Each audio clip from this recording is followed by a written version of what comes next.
どうも開封やチャンネルです。今回の開封動画はこちら。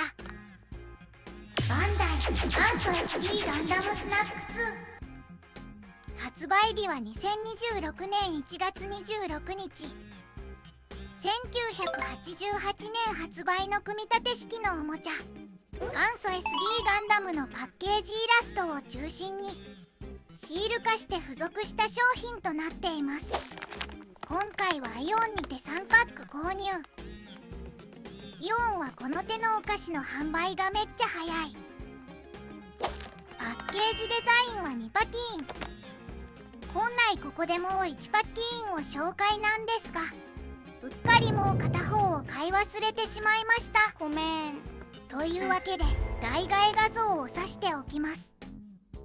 横井画伯の描く SD キャラは体に馴染みますわら。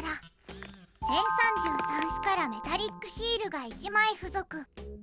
メインキャラ周囲の SD キャラはハイパーモードマスターガンダム、 V2 アサルトバスター、 V、GP01 フルバーニア、 V コマンドガンダム、100点ガンダム、 GP02A、 シャイニングガンダム。その他愉快な仲間たちって感じですね。はい、出ました。プロ野球チップスパティーン。無理に剥がすと中のシールいっちまうので、前回同様につけたまま開封していきましょう。